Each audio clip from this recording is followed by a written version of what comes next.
And this is one of the things that you and I have worked with each other on, because I forget sometimes and you forget sometimes. Put yourselves in the shoes of your consumer who's scared. Like, put yourself in the prospect's shoes and just be like, it's not about finding a qualified buyer or seller. It's about, how do I have a conversation with that person that helps them? Because if you help enough people today, they might not buy tomorrow. They might not buy in 6 months, but if you keep helping enough people, and people will buy because that's just the way it is. But if you say, I'm not here to sell or find now buyers or sellers, I'm here to educate and learn, and get curious and find out what their situation is and their problems, past, present, and future, what they want, where they've been, where they're at, where they want to be. Because I want questions. Totally. I want to help them overcome whatever their fears or their thoughts are around. There's a lot of emotion that is involved in the buying or the selling process. And if we can't understand as humans the emotion behind the decision, we're always going to play in the logic.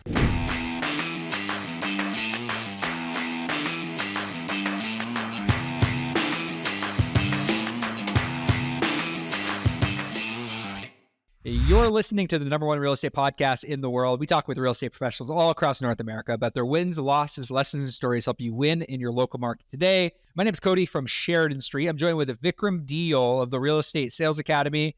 Bro, you're a little spoon, no matter what you big say. Spoon, whatever you say. So we, Grant Cardone did an interview with Ricky Caruth, and he shared a script that he uses, and Cody and I have not actually listened to the whole thing. I haven't honestly listened to the full thing. I haven't even listened to any of it. Yeah, all I've heard was like the first 5-10 seconds, and then I was like, "Yo, Kadme, we should definitely review the cold call you just received." Oh well, we can review that later. But we should totally review this script from Grant. And here's what I'm going to say before I hear anything more.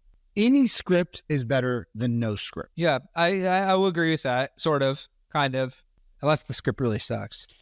So I don't know. I've heard really horrible scripts, but I've also heard people unscripted.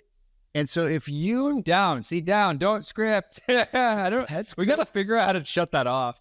No script, down. I have no idea.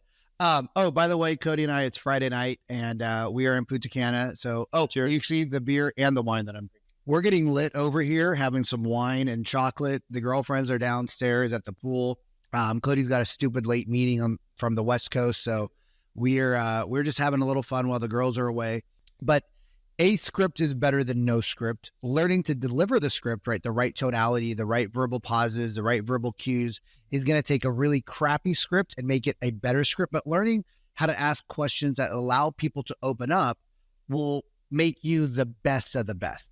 But that's for another topic, right? I want to see kind of like how Grant positions, because Grant doesn't teach real estate agents, right? Grant helps people buy and sell like investment properties. Yeah. Well, he has a fund. He has a right. Yeah. So he obviously has his marketing company or consulting company, right? Where he sells infopreneurship. He's super successful. Very, very successful. Super successful. I know some agents that don't necessarily like Grant Cardone based on the fact that he tells people not to buy property. But it is what it is. Whether you love him, whether you hate him. I have never heard this script before, so this is my first. I've only heard the first 10 seconds of it, so I'm actually excited to hear it. Yeah, so let's move to play, and we're gonna watch Byron Lanzini's. If it was a house, hey guys, welcome to your new home. I already have a package for you on payments, down payments, options, price. I know how low they'll go. So I can give you comps. I'm going to show you why this is a great deal. But before we do all that, do you want to see the inside of the house or the outside? What's most important to you? Mm-hmm. So I'm trying to basically, the concept is when you go to Thanksgiving buffet, you go to Thanksgiving and there's the big, the whole table's got food on it. You're not really hungry anymore. I've never gone to a Thanksgiving buffet and seen all the food and not been hungry. Yeah. If I'm hungry, I'm hungry. Right. So that's interesting. I love you, Brad, though. But if they hide all the food and you smell it, but you can't see it, you're starving. But once you feed somebody, then they don't care. They're like, as long as you're going to give me everything I need to know, now I need to decide what color, how it's going to be equipped. Is this the right kitchen, the right view, whatever. It almost seems like he's talking to people that it's not like a first conversation in the property, because But wouldn't this already be a client? Yeah, like, so I mean, to me, this I'm having more fun reading my friends, like, you know, like Andrew Undum. I wonder if anyone ever wants to see both the inside and the outside. Yeah, I'm having more fun. I want to see it all. Like, I don't want to just see a portion of it. Like, he's trying to use a sorting question, but I don't necessarily love the question that he's using. And then it's a very assumptive script, like, welcome to your new home. I already have your, like, I like that you're prepared with the payment options, because the payment options you can use for every house, because you're probably looking in a range 500 to 550, 500 to 600. I like that. Oh, we just lost our light. But I don't love, it got dark.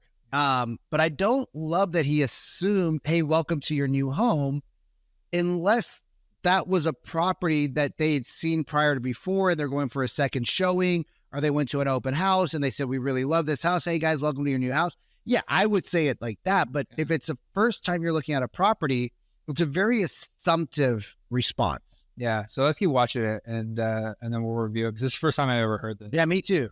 Grant Cardone has a knockout script for real estate agents. It's perfect. It teaches us how to present and actually sell the home.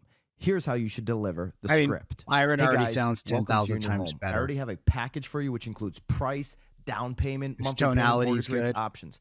I know what's most important to the sellers on this sale. Look at his I can hands, provide you body with all the language. comps. I'm going to show you why this is a great deal. But before we do all that, do you want to see the inside of the house when he delivers or it, the outside first? What's most important to you? This is when great he does it, I because actually professionals don't hate the questions script. like Grant does at the end of the script are always in control of the conversation. I made one adjustment to Grant's script when discussing the seller's. All right, so let's break this down. All right, let's break this down.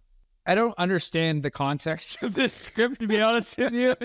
But so I understand. Let's put the context. So the context, you're working with the buyer. You're working and they're with coming to the home. Yeah. To check it out. So you're working with a buyer. Like, I understand the concept of a sorting question. It's not a buyer consultation. Yeah, I understand the concept of a sorting question. Right.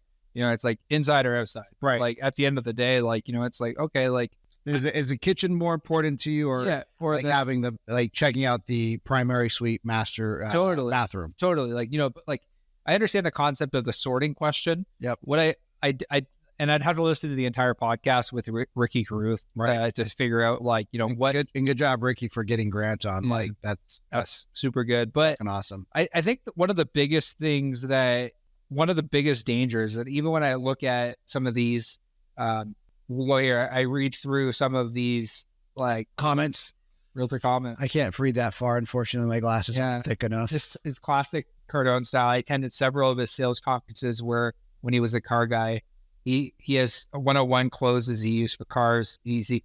I think one of the biggest things here is, like, people don't want to be closed. Yeah. I mean, like, it's like, and this is why, you know, when we talk to people, or we talk to our prospects, whatever the hell you want to call them, I think it's so important. People is better. I like people. Yeah, I like people. Humans over homes. It's humans over homes. Like, it's all about, like, you know, like, this is a very assumptive close. Like, like we like go in, like, you want the inside or the other side, and then we just kind of show them the home. But it's like getting down to the root understanding of, and we talk about this a lot on our weekly trainings, is like, what is it that actually drives the consumer to make the decision? Like, asking the why-based questions. It's like, you know, why is that kitchen important? Yeah. Why is that big backyard important? Because that create, like, a lot of people, I think, make the mistake that in this script, like, and again, very limited from what I've seen so far. This script is very, like, assumptive base selling, where like, you know, we talk about this a lot, where it's like, you have the assumptive, like, you assume that, like, the big backyard is important to them because they want a big backyard. But it's like, why do they want that big backyard? Like, let's dig down into the emotions, right? Because, like, in our training, right, if you want to get more involved in what I do, this is what we do. We break down language patterns that we've been taught. And there's a lot of language patterns out there that we've been taught that worked really well a decade ago. But in the world we live in now, this anti-trust post-COVID consumer, right? Like, I just got a phone call. I actually got two more since it's probably the same company. Yeah. and they asked me if I was selling an investment property.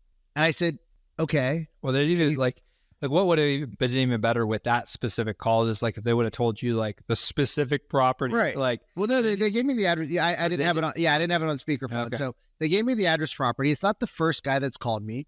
And I know the guy's, he's like, my name's Alex. Like, that's a lie. Like, I know you're calling from India. I can hear your accent. Like, you have a good American accent, but you're calling me from a foreign country. So your name's not Alex, right? So you're already starting the conversation out with lies. And instead of you listening to what I said, because they're not allowed to listen, they just have to keep following the script. They got to roll over. When they say this, do this, keep asking. Man, I'm pissed off when I hear that shit. Yeah, it's the standard, like, you know, back in the day when I used to sell phones, like many moons ago. Like the big thing, phones too. Yeah, the big thing was you probably did better than I did. The big thing, maybe probably. I hated selling phones. The big thing was take 3 no's. We would always say, like, you know, like, we don't let the prospect leave the store without 3 no's. Without 3 no's. Yeah, ours just 7 no's uncut. 7 no's to a yes. Yeah, 7 no's to a yes. And I was like, I want 2 no's. I was like, I don't even want to know. But like, I want questions. Yeah, like I don't want no's. I want questions. Totally. I want to help them overcome whatever their fears or their thoughts are around purchasing $1,000 set of knives. 100%. And like with homes, you know, could be depending on the market, this could be a $300, a $500, $1 million purchase, $2 million purchase. One of the, like, you know, like we had a podcast today with with Heather Cook, who talked about, like, this is the largest purchase that a lot of people ever make in their lives. And, you know, there's a lot of emotion that is involved in the buying or the selling process. And if we can't understand as humans, the emotion behind the decision, we're just not, we're always going to play in the logic. But like, think about even how you buy it. And we talked about this a while ago. Yep. Where it's like, think about how we even make buying decisions. Like, I bought a $2,500 laptop. Oh, and your laptop is beautiful. I'm not going to lie. It took me 2 years to purchase like that laptop. Yeah, exactly. It took me 3 years. And you guys to purchase that laptop. But it was emotional. Well, here's an emotional process. Well, I want to share with them something first, because I think this is important. Cody's laptop was broken. Yeah. It didn't charge, and it closed, and it weighed 50 freaking pounds, and we traveled for the last 18 months. And it's not that Cody couldn't buy a laptop. I can't not afford a laptop. It's none of that. It's just he chose, because it wasn't the people he had spoken to. We went to an Apple store together actually one day because he needed a charger. Yeah. And instead of the guy asking a question like, hey, what do you need the charger for? Well, I lost my charger. Oh, okay. Well, tell me a little bit more about, like, what you lost your charger traveling? Yeah. We're digital nomads. We're here in Medellin. We're going to Argentina next month. Oh, well, that charger is like for an older computer, right? If the guy would have asked that question, that charger's for a little bit of an older computer.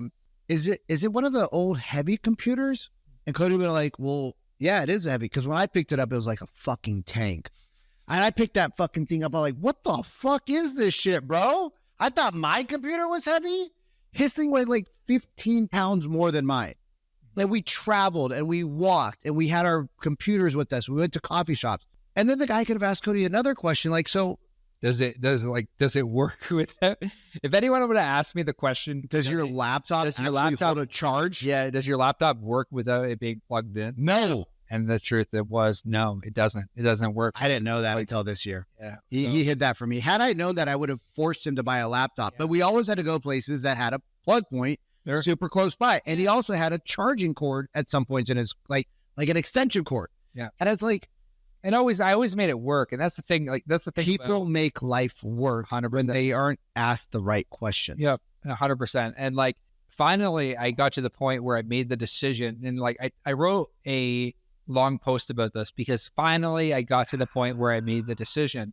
And I thought about my own buying journey of this freaking stupid $2,500 laptop. Painful, right? And I wanted to punch you. I thought about this journey of buying this laptop, and I'm like, eventually I made the decision to buy the laptop. And it's like, we as agents, as entrepreneurs, as business owners, we wait for the person to make the decision, when in all actuality, 2 years ago, I would have made the decision had somebody asked me the right questions. So we make the we make the mistake and we play in the I'm now ready game, like the ready buyers, the people that are like ready sellers, the ready qualified leads. But like, I was like, exist. Like, but I'm a ready qualified buyer of a new laptop. I just wasn't. Nobody asked you the question to make you aware of the pain that you were actually in. 110%. And I thought about this process. I thought about this journey, and then I listened to this here, and I'm like, true sales, in my opinion, is about how can we get down to the root cause of whether they are making exactly. Are they making the right decision for them? Because maybe they shouldn't buy or sell right now. Maybe they should wait 6 to 12 months. And maybe they should never. Like, maybe there are people, right? So go back to your thing, because I don't want to cut you off because you're on a good tangent. No, and maybe they should or shouldn't. Like, we don't know until we ask the question. We don't know until we have all the answers. So the funny thing is, right? Like, the funny thing is, and I get so passionate, we would have clients that would talk to 3 other agents. I'm like, oh, so they'd come in and be like, oh, well, we talked to a couple of agents. I'm like, okay, cool. So go work with them. I bet you guys should go work with them. I would literally tell them, because we had so many opportunities, because we did open houses well. We did expired leads well, right? Not right out the gate. We learned, we practiced, we role played, but we started to do it well. We got everybody signed it, right? We started getting listing leads because we did expireds, and we were doing so many, right? We did $150 million in expireds. And a lot of people are like, well, I would never call an expired lead. I'm like, why? Like, because I don't want to be interrupted when I'm having dinner. I'm like, is it that you don't want to be interrupted when you're having dinner? Or do you don't want to be interrupted by like this dumb shit's call that called me 15 minutes ago? Well, no, I don't want to be interrupted by the dumb. But if you had somebody who called you and they ring. Cody speaking. No, you're just a person eating dinner, drinking a beer. Cody speaking. I like having this mic. I am drinking a beer and I'm having chocolate. But you'd say hello. You'd say hello. Like, hello. Ring. Hi. Hey, Cody? Yeah? Hey, Cody, it's just Vikram over here with Vikram Deol over here with Real Brokers. I was calling because I was holding a copy of your tax records and your expired listing. I was wondering if you could possibly help me out for a moment. Me no speak no English. Right? But like, if we open up conversations a little bit better, instead of that one. Well, I don't understand your language, and I'm a little drunk, so I don't know. I'd probably just be like, "Oh, me no either," right? Like, I'd probably just mimic and have fun because I don't care. Yeah. I don't care. Like, it's about having fun. At the end of the day, like, I don't really give a shit. Yeah. Because if they say no, I'm going to call them again in a week, and I know that our process, right? I was so confident in our process of selling a home that it didn't matter. Like, it didn't matter because I was like, all right, you guys go use somebody else. It doesn't matter. And it's just like you, when you talk about Sheridan Street and what you do with your ISAs, you are so passionate because you know, and you guys, like, I had an ISA team.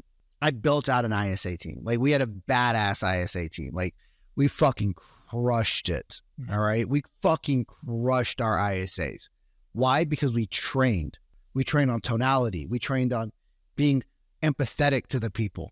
Because as Heather Cook said in our podcast earlier today, have you ever put yourself in the position of your prospect? Really powerful. Human. Really, really powerful. And we talked about that every day. The person on the other end of the phone call, your intention sets your intention of the phone call sets your tone, and your tone sets the conversation stage.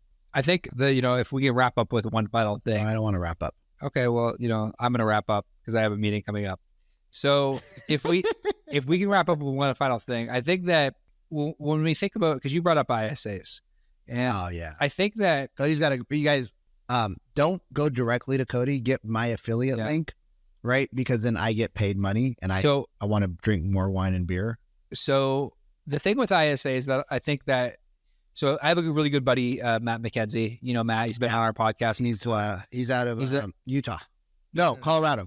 Denver, Colorado. Really good friend, and crushes. They just like their team destroys. Like they do close to probably $300 million a year. Yeah, in transaction volume. They're crushing, like absolutely crushing it. And we were having this conversation the other day about like ISAs. So they have 5 in-house ISAs, and then they have an ISA, and they use our call center through us.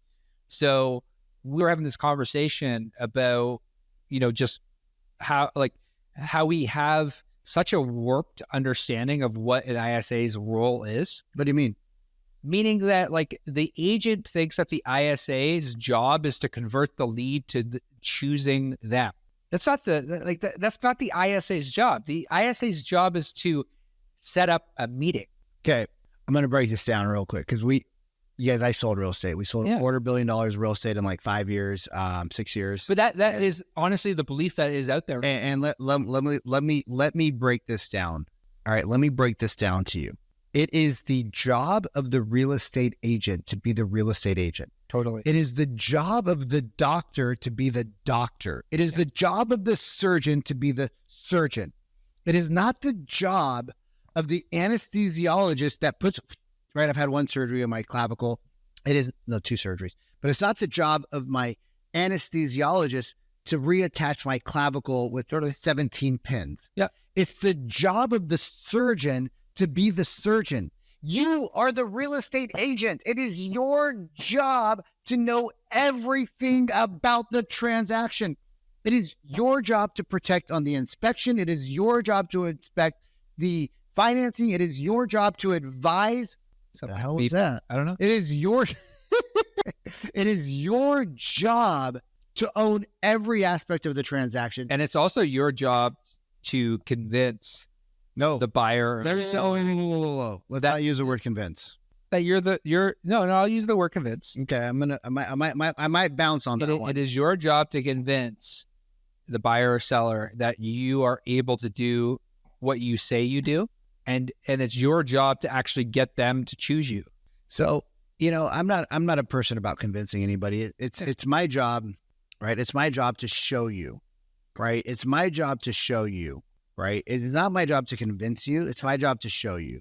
And I know what you mean. I know what you mean. Like you don't mean it in a harmful way, but words have meanings, and they have values and vibrations. And I don't want to convince anybody. We'll go with a different word. I don't want to convince anybody to use me or my company. I don't want to convince anybody to use you or your company because I understand from like a vibrational level that not everybody is meant for us. Exactly. And that's exactly my point. I'm drunk. But like if an ISA, like say for example, an appointment setter sets me an appointment on my calendar, a real estate agent that has motivation and means in order to move forward. Yep. Is it the appointment setter's fault that they didn't close? Nope. Or is it my fault they didn't close? So here's what I would talk to my team all the time about. Here's what I told my team. I said, so what our best ISA that we had is a dude named Jarrell, young buck named Jarrell. Dude, the fucking crush, bro. Here's what I tell my team. I'd be like, yo, Ben, Jarrell sets 5 appointments. 1 for you, 1 for me, 1 for Justin, and 2 for the other people on the team. If Justin and I both take that appointment and convert it into a client that wants to work with us and you don't, and we do that 5 times, so we create 5 clients and you create 0, did we get the better leads? And he had to think about it. He's like, because he used to tell me, you guys just get lucky, right? You guys get lucky. And I'd be like, so did we get lucky all 5 times? Did I get the listing all 5 times? Did Justin get the buyers all 5 times? Did Justin get the listings 3 out of the 5 and you got 0 out of 5?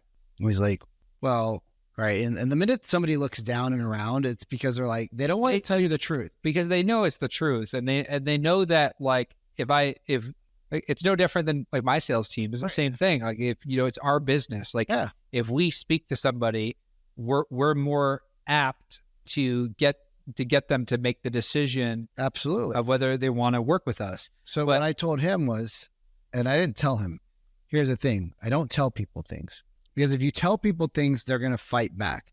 And if you guys start telling people things like, hey, I try to convince them that was the right time to buy. You got time, I think. 7:05. Late night. Dude, I like these late nights. I didn't tell him. I said, could it be that maybe the things you're saying or the way you're saying them is causing that person that raised their hand with Jarrell to not work with you? And he's like, I don't know. I was like, well, let's break it down a little bit. Does Jarrell get a paycheck if you don't get a paycheck? He's like, well, of course she does. I said, how does he get a paycheck? He's like, well, he gets commission from the deals that are closed. I said, you're right. He does. He gets a paycheck from me. He gets a paycheck from Justin. He gets a paycheck from the other agents. I said, but does he get a paycheck from the work that you're doing? Bro, his eyes were like, he's like, no, he doesn't. I said, so could we say that Jarrell's your partner in business? Because if you get paid, Jarrell gets paid. But if you don't get paid, Jarrell doesn't get paid. He's like, yeah, that's true. I said, and Jarrell has all of our calendars. So Jarrell will post the appointment on the person's calendar that's available. I've told Jarrell to put it on your calendar because we're nurturing you. We're grooming you. We want you to win. Right? You've had some success, but now that you're in a little bit of a slump, I'm not going to throw you into the wolves. I said, but is Jarrell your partner? He goes, yeah, he is. I said, so as a partner, does Jarrell not want you to succeed? He goes, well, no, he does want me to succeed, I guess. I said, so why would he send you the shit and send us all the good? And he goes, oh, fuck, man. He's like, what time do you get in the office tomorrow morning? I said, I'm always here, dude. You know my schedule, bro. He's like, I'll be here in the morning, bright and early. And from that day on, he got into the office early. And his sales, because we started to work together on his tonality, his pitch, right? I don't like the word pitch, but the way he was presenting, his delivery, thank you. He started to work on the way that he was talking, the questions. The biggest thing that he learned, though, I'll tell you the three biggest things. One is he learned his tone, because the tone he came with was like, he grew up in a Russian family, and Ben's a great dude. Grew up in a Russian family, and it was very loud. So he talked very loud. Yeah. The second thing is he talked very fast because his family, like I went to one of their family events where I thought Indians talked loud and fast, and Michael, oh bro, holy crap, dude, loud, fast. And then the third thing was he never listened. So he slowed down, he worked on his tone, and he started listening. Brother, he still sells real estate. He's actually outselling, because I shut my team down in 2018. I had some personal things I needed to work on. Basically, I was a complete douchebag, and I need to stop doing that. And in 2018, I shut my team down. And my top agent, right, my top team member, like my brother, like we would go to battle. I paid for his wedding practically. Never paid me back for it. Another story for another day. He outsells him. And that was my top agent. He and I worked on every script together that we created. We created all of our own scripts. And now this kid, and he's much younger than us. He was a kid when he started working with me. He outsells the other guy because he finally put himself right. And the other thing that agents don't do is they never put themselves in the shoes. And this is one of the things that you and I have worked with each other on, because I forget sometimes and you forget sometimes. Put yourselves in the shoes of your consumer who's scared, right? Like whether you're buying services from Cody, like if you need an ISA that's going to help you with converting some of those old leads in your database, or you need somebody to help you with lead generation. Dude, go to Cody. Like he cares. Like, oh my God, dude, his Slack channels, his Monday boards are fucking stupid. Or if you need somebody that actually cares about like the way you conversate, the way you listen. I know I talk a lot, but you're a good listener when I need to be. Yeah. Otherwise, I just like my voice. It's very nice. I've cultivated over the last 42 years. I've worked really hard to have this voice. If you guys need help, right? Whether you guys, here's the thing, don't use us. If you guys don't like us, just keep watching our content and don't use us. Don't pay us. Like we're okay with that. Like somehow or the other, we'll keep the lights on. Like we might have a candlelight, but we'll figure it out.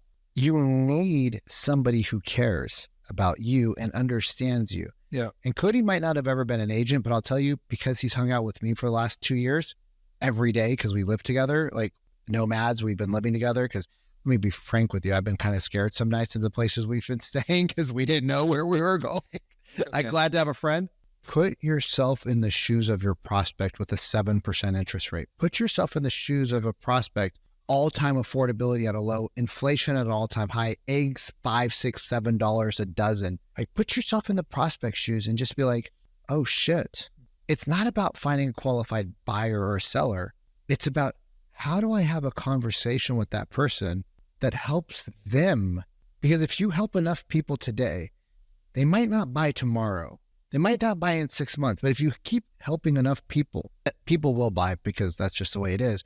But if you say, I'm not here to sell or find now buyers or sellers, I'm here to educate and learn and get curious and find out what their situation is and their problems, past, present, and future, what they want, where they've been, where they're at, where they want to be. And I do that with love and integrity. And my intention and my vibration is about helping people, which is why, I mean, it's 7:00. Like I could be sitting at the beach with my beautiful girlfriend right now. You could, and you definitely should. But because Cody's got a meeting in 7 seconds. But anyways, you guys, we love you. Appreciate you. And we want to see you succeed. Cody and I are doing, I don't know when this is going to be launched, but Cody and I are doing webinars every week for the next year. We are committed to 2024. We are doing a webinar a week. It's going to be 90 minutes. It's free. We're opening up our entire playbooks. Yep. Cody will be talking about leads and appointment setting, right? And it's not going to be like a paid service. He's also going to be opening up his playbook. He's going to get client permission to share calls from his call center, right? So it might not start right out the gate because agents are protective and we might need to, like master identities, but he's going to get the information from his clients so that we can share with you. He's going to do Q&A, correct? Yes. Yeah, we'll do some Q&A. We're going to do a bunch of stuff. Like we have a ton of great people we can lean on. So wherever you're watching this, whether it be on Instagram, whether it be on YouTube, wherever you're watching this, do us a favor, just drop the comment webinar, and we will get you the information necessary so that you can join us, because the goal for 2024 for Cody and I is something that we've heard from a lot of people, but it's, if our free stuff is better than their paid stuff, you're going to win regardless of whether you give us any money. And quite frankly, like, we don't want you to have to give us money to win. We want you to win and then want to work with us. Yeah. And the crazy thing is though, every time I give away something, I'm like, okay, I'm giving my best shit away right now, Cody. You're like, bro, that's good shit. And then the following week, it's like the universe gives me even something better to train on. Karmic balance. Thanks for tuning in. We'll see you soon.